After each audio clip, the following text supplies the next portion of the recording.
tonight. I have Unified Commanders here that are going to speak with you momentarily, and we have a few individuals in attendance that I'd like to mention. They won't be speaking. State Assembly Member Christy Smith, Santa Clarita Mayor Marcia McLean, Santa Clarita Mayor Pro Tem Cameron Smythe, and City Manager Ken Strickland. I'd like to ask that everyone hold their questions for after the briefing, and we'll have breakout sessions with our speakers after they're done making a few brief comments. First up to the microphone, I'd like to ask for Supervisor of the 5th District, County of Los Angeles, Ms. Catherine Barger. Thank you. I'm going to let the fire chief get into the specifics, but I'm going to give you a little background. The tick fire began at approximately 1:42, and numerous other fires started at various times as a result. So it was not one fire, it was spot fires going on. Last reports were approximately 40 to 50,000 residents have been evacuated. We know numerous homes have been burned, and we cannot get an accurate count during the evening, so bear with us. We know that at least 6, but that number may rise. Focus now is continuing to stop the forward progress and getting perimeter control. With the winds picking up, we're very cognizant of the fact that this is going to be first and foremost to try to get perimeter control. Red flag weather will remain in effect through 10 p.m. on Friday at this point. We know that this was a quick work on behalf of the fire and Chief Osby were really what helped us to aggressively fight this fire right now. And I want to personally thank all of our first responders for the work they've done. Sheriff Villanueva, Chief Osby, and the CHP, we are grateful for the quick response that you've done. I want to tell people we cannot let our guard down. We are going to fight this aggressively, and I have every bit of confidence in our LA County firefighters and all those that are providing aid to us, as well as the fixed wing and the air attack that we're doing. But let us not let our guard down. We know that the red flag warning is in effect until 10 p.m. It's important for us to work together. I want to thank those that evacuated. Coming up here, I just got up here from downtown. The traffic mitigation has been incredible, so I want to again thank our law enforcement partners. But please stay vigilant and look on our Facebook. LA County's got a website. I know the sheriff's going to have one. The fire has one to get updated in terms of evacuations and all. And I'll let someone outline where the evacuation centers are going to be. I want to thank our partners with the state and with the city for being here tonight. We are in this all together, and it's mutual aid, but it's also mutual support. So thank you very much. Thank you. Next up, County of Los Angeles Fire Chief Darrell Osby.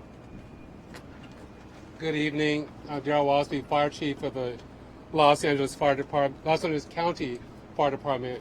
And just to echo what Supervisor Barger said, it's definitely been a team effort in relation to this response from your local, state, and federal partners as it relates to the Take Fire. Currently, we're estimating the fire to be at 3,950 acres plus with zero containment. And we have over 500 firefighters on the incident right now, and we had approximately 10,000 structures that were impacted by the incident. As mentioned earlier, we do have several structures that have been damaged or destroyed. And we will have damage assessment teams out tomorrow to give you a more accurate number as it pertains to that. In addition to the Take Fire, we also had 2 other incidents in the general vicinity in Castaic and then further west. Those incidents are contained. There was also some structural damage in those incidents. And as in the Take Fire, we'll give you a better update tomorrow as it pertains to our damage assessment teams. The firefight will continue throughout the night. We've had sustained 20-mile-per-hour winds with 30 to 40-mile-per-hour gusts. As mentioned by our Honorable Supervisor Barger earlier, that will happen throughout the night. We're expecting stronger winds tonight into tomorrow morning. Do not be lulled by the fact that you may not see open flames right now, because there are plenty of hot spots out in the incident. We'll have firefighters out all night trying to work on those hot spots and try to work on increasing our containment line. Right now, in addition to the 500 firefighters, we have 4 LA County copters that will be flying the incident tonight, and another copter from the Forest Service. So we have our night dropping capabilities. So they will be flying all night, assisting our firefighters as it relates to structure protection and containment.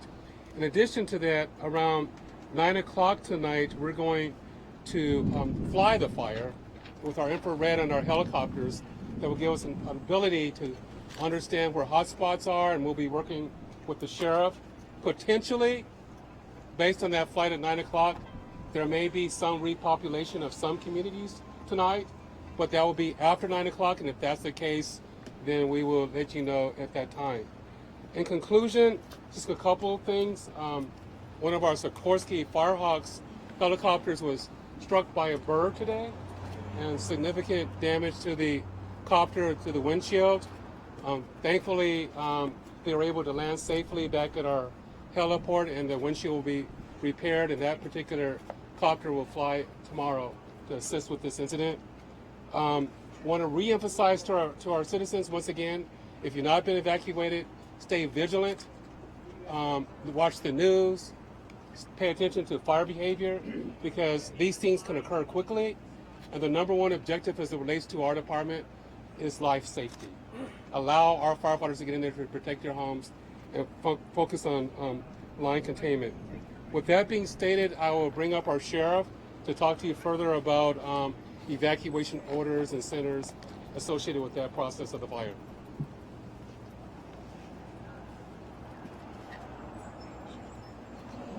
Thank you, Chief Osby. For the Sheriff's Department, we have 130 personnel deployed throughout the impacted area, and that's roughly half of our mobile field force. And we are doing looter suppression, we're engaged in fire watch, traffic control, and we're assisting with supporting the fire department in their mission. And as we do the evacuation orders, know that we are behind all those neighborhoods that are evacuated. There are deputies standing vigil all night long, all day, until they're repopulated. So if the order comes down, please pay attention to the order. And we want people to evacuate safely in a timely manner, so that way the fire department can devote their efforts to fighting fires instead of having to effect rescues. That's why it's very, very important to do the evacuations when it's called upon. And just to reiterate, the areas that are under mandatory evacuation right now are south of Bouquet Canyon and Vasquez Canyon, east of White's Canyon and Plum Canyon, and north of Soledad Canyon, all the way to the 14 freeway as it travels to the east. Evacuation centers have been consolidated. Right now it's College of the Canyons and the Gymnasium. That is the only evacuation center. And for both large and small animals, they can go to Castaic Animal Care Center, which is 31044 North Charlie Canyon Road in Castaic. And please heed the warnings, follow the traffic control, and we ask everyone who's affected has to do the evacuation. Remember the 6 P's. Your people and pets, prescriptions, medications, glasses, plastic charge cards, money, papers, important documents, certificates, marriage, birth certificates, pictures, and personal information like your hard drive on your computer. Everything else you can replace, the house, the furniture, clothing, and all that. These things that have historical and personal value to them, take those things with you. If you're in the voluntary evacuation areas, you should have these things already ready to go. Car in the driveway facing out, and if the order comes, then you can leave quickly. And with that, I'll turn it back over to you. Thank you, sir. Next up from the California Highway Patrol, Captain Ed Cruzy. Hi, good evening. My name is Captain Cruzy from the California Highway Patrol, Newhall area. Currently, all freeways are open. We have the southbound SR14, Soledad Canyon off-ramp, and Sand Canyon off-ramp closed. The earlier, with the separate fire, we had the 5 freeway also closed briefly, and that was reopened. In regards to the closures, make sure if you are trying to get back to closure, make sure you listen to the officers, and if they're not letting you in, please make sure you follow the directions. Also, if you're in a voluntary evacuation area, make sure you know more than one way out. If there's a fire and it's coming in the way you normally go, make sure you know that, or learn another alternate way out. We have a great relationship with the sheriff and fire department, and we are working coordinated to get everybody back in and safely through this incident. Thank you. Thank you, sir. This concludes our briefing for tonight.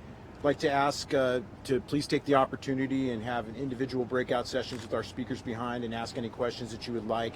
And please monitor LA County Fire Department's Twitter feed at LACOFDPIO for updates on this incident tonight and for further news briefings that we have planned for tomorrow. Thank you. Do you have any Spanish representatives for us?